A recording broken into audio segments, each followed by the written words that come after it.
Hoy quería hablaros sobre las ideas del economista Mancur Olson y más concretamente sobre cómo Olson explica el origen de los estados en su libro Power and Prosperity. La explicación de Olson se basa en lo que posteriormente se ha conocido como el modelo de los bandidos itinerantes versus a los bandidos estacionarios. ¿A qué nos referimos con este modelo? Bueno, reflexionemos brevemente sobre qué supone la actividad criminal, la actividad de un ladrón. En términos generales, los ladrones prefieren vivir en sociedades ricas antes que en sociedades pobres, dado que en las sociedades ricas el botín del que pueden apropiarse es potencialmente mayor. Pero se da la circunstancia de que la actividad del ladrón en el margen contribuye a empobrecer una sociedad. El tiempo y los recursos que el ladrón dedica a robar es tiempo y recursos que no dedica a otras actividades productivas. Las víctimas del robo del ladrón ven reducida la recompensa que habían obtenido por ser productivos en otras actividades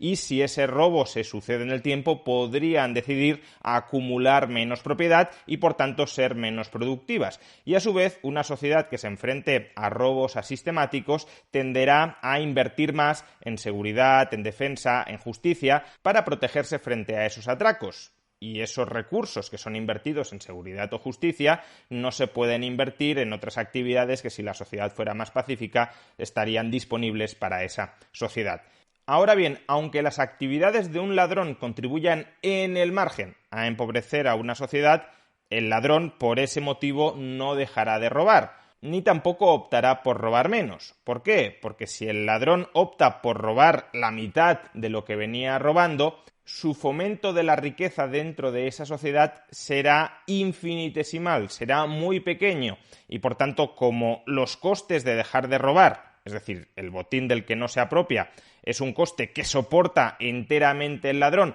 mientras que los beneficios de dejar de robar son beneficios que están socializados y son muy pequeños en el conjunto de la población, el ladrón preferirá seguir robando. Contrastemos este caso, sin embargo, con el de una mafia que llega a un territorio y consigue establecer una especie de monopolio de los atracos sobre una determinada colectividad de personas. En el caso de las mafias, que tienen una participación en los intereses de la sociedad mucho más amplia que la del ladrón solitario itinerante que va atracando de manera sistemática, en el caso de la mafia, los razonamientos anteriores ya no sirven exactamente. Por ejemplo, imaginemos que la mafia se apropia del 95% de los ingresos de una sociedad. Si esa sociedad, por tanto, produce unos ingresos de 100 y la mafia se apropia de 95, a los individuos atracados les quedan unos ingresos de 5.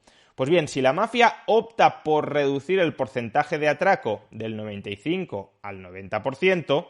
las víctimas del atraco duplican la renta disponible después del atraco. Pasan de tener una renta de 5 después del atraco a una renta de 10. Y ese incremento de su renta después del atraco quizá les estimule a ser más productivos, a producir más, a ahorrar más, a invertir más, porque pueden conservar un mayor porcentaje de su esfuerzo. Si ese es el caso y, por ejemplo, consiguen incrementar sus ingresos antes de atracos de 100 a 110, la mafia recaudará más robando el 90% de 110, una recaudación de 99, que robando el 95% de 100, una recaudación de 95. Por tanto, como la mafia tiene un interés mucho más amplio, mucho más entrelazado con los intereses del conjunto de la sociedad, la mafia, que es un bandido estacionario, sí puede plantearse, a diferencia del bandido itinerante, que era el ladrón que va robando de aquí y de allá sin tener una capacidad de atraco muy general sobre la sociedad, la mafia sí puede plantearse reducir la intensidad de sus atracos porque, si roba mucho, reduce la riqueza socialmente atracable y si roba menos, incrementa la riqueza socialmente atracable. Pues bien, este razonamiento que tienden a efectuar las mafias que dominan un territorio no es distinto al razonamiento que efectúan los gobiernos con la famosa curva de Laffer. Hay un tipo impositivo a partir del cual se recauda menos que si bajas ese tipo impositivo. ¿Por qué? Porque reduces la base imponible de los tributos más de lo que has incrementado el tipo impositivo. Por tanto, a los estados no siempre les interesa colocar el tipo impositivo más elevado. Un tipo impositivo del 100% sobre los ciudadanos llevaría a una recaudación cercana a cero. Necesitan los estados, al igual que lo necesitan las mafias, que los ciudadanos se mantengan productivos, porque solo manteniéndose productivos se genera riqueza que luego puedan parasitar a través de los impuestos. Ahora bien, y siguiendo con las ideas de Olson sobre los bandidos estacionarios, no pensemos que el comportamiento estratégico de la mafia terminará aquí. A la mafia también le puede interesar reinvertir parte del dinero que obtiene, que extrae de la población en la propia población. Si hay bienes públicos que la población no puede proveer por sí misma y que son importantes para fomentar la productividad de esa sociedad, entonces la mafia podría decidir reinvertir parte de su botín en seguir desarrollando las fuerzas productivas de esa sociedad para que el tamaño del botín futuro se incremente. Imaginemos que, por ejemplo, hay una carretera que tiene externalidades positivas muy fuertes y que precisamente porque el sector privado no es capaz de internalizarlas, el Estado, es decir, la mafia, el bandido estacionario, se plantea si invertir en ella. Y en la medida en que esa inversión por parte de la mafia incremente su botín en mayor medida que no invertir en esa inversión, la mafia decidirá invertir en ella. Por ejemplo, supongamos que la mafia ha llegado a la conclusión de que el tipo impositivo que maximiza su botín es el 50%. Por tanto, siempre que invirtiendo un euro en un bien público la riqueza social se incremente en al menos 2 euros, a la mafia le convendrá efectuar esas inversiones. Porque si la riqueza social aumenta, por ejemplo, en 3 euros, es decir, más de 2 euros, 3 euros, y recauda el 50% de esos 3 euros, la mafia obtendrá 1,5 euros de ingresos para una inversión de 1 euro. Es decir, que le saldrá rentable a la mafia reinvertir en la sociedad para, como decía, desarrollar sus fuerzas productivas de tal manera que la riqueza social expropiable por la mafia se incremente y, en definitiva, el botín a largo plazo siga creciendo. Y con esta lógica se justifican inversiones muy diversas por parte de las mafias y por parte de los estados. Por ejemplo, inversión en seguridad. La mafia y el Estado tienen que asegurarse de ser los monopolistas reales sobre el crimen organizado. Ellos han de ser los únicos que roban, porque si hay otros que roban dentro de su comunidad, ese botín es botín del que luego no se puede apropiar la mafia o el Estado. También tienen fuertes incentivos a evitar, por ejemplo, el asesinato, dado que una persona que muere es una persona que deja de proporcionar ingresos futuros para el Estado. También tienen incentivos, como decía, a proporcionar infraestructuras, a proporcionar educación, para, por ejemplo, desarrollar el capital humano y que sus ciudadanos se vuelvan más productivos, generen más riqueza y haya, por tanto, un mayor botín del que se puedan apropiar, pero también a financiar la educación o incluso a redistribuir la renta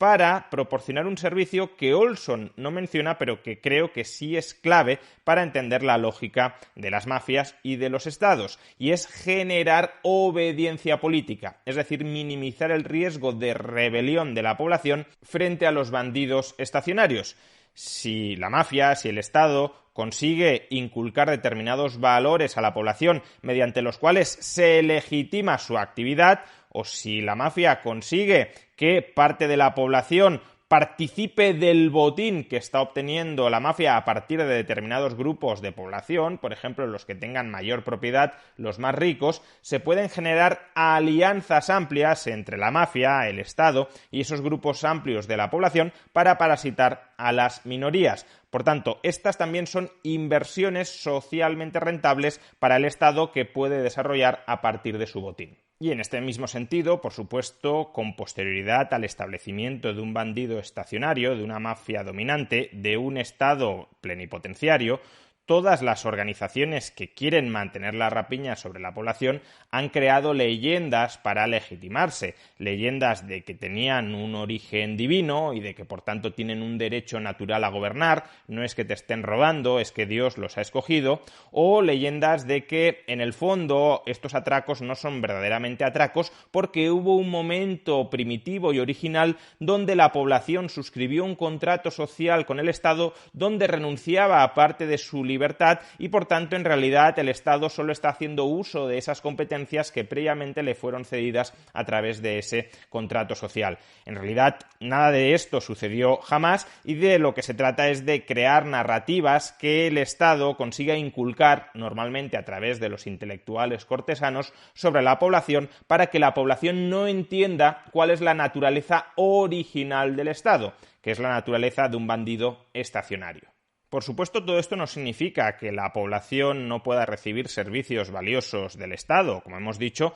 al Estado, a la mafia dominante, le interesa reinvertir parte del botín en mejorar la calidad de vida de los ciudadanos para que estos se vuelvan más productivos y para que acepten someterse a la voluntad del Estado. El propio Olson reconoce que si la alternativa a un bandido estacionario es ser víctima de bandidos itinerantes, como los bandidos itinerantes tienen incentivos a ser mucho más brutales en el atraco, porque solo atracan una vez y no se sabe si van a volver a atracar a esa víctima en el futuro, como los bandidos itinerantes tienden a ser mucho más brutales que los estacionarios, la población puede preferir un bandido estacionario que los proteja frente a los itinerantes que la inexistencia de un bandido estacionario que los deje expuestos a esos bandidos itinerantes. Pero esto sí significa que el típico argumento que algunos intelectuales cortesanos intentan utilizar para desacreditar que los impuestos sean en definitiva un robo, un argumento que probablemente habréis escuchado en muchas ocasiones, ese de que ningún ladrón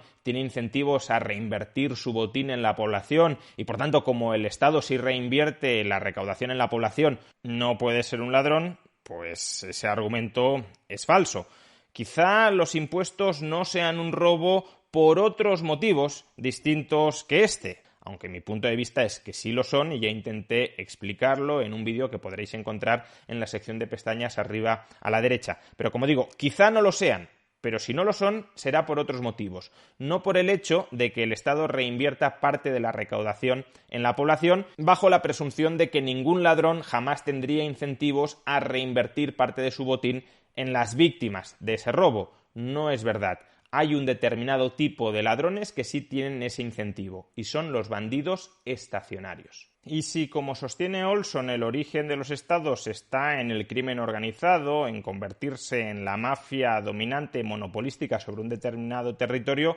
¿cuál es la implicación política que hemos de extraer de este hecho histórico? Pues en esencia que si los estados no han tenido un origen voluntario y si además siguen desarrollando aún hoy su actividad no para beneficiar a los ciudadanos en última instancia, sino para beneficiarlos instrumentalmente como si fueran ganado, con el propósito de seguir atracándolos, la conclusión debería ser que deberíamos reducir la actividad, el tamaño de ese crimen organizado en forma de Estado al mínimo indispensable. ¿Cuál es el mínimo indispensable? Pues desde luego no lo sabemos. El mínimo indispensable no es necesariamente cero, porque si, como decía Olson, la alternativa a los bandidos estacionarios, es decir, al Estado, fueran los bandidos itinerantes, mucho más brutales que el Estado, pues consecuencialistamente podría ser preferible el bandido estacionario a los bandidos itinerantes. Pero sí significa que todas aquellas actividades que desarrolla el Estado y que no sean estrictamente indispensables para protegernos de los bandidos itinerantes y que tampoco hayan emergido del consentimiento expreso y voluntario de cada uno de los ciudadanos,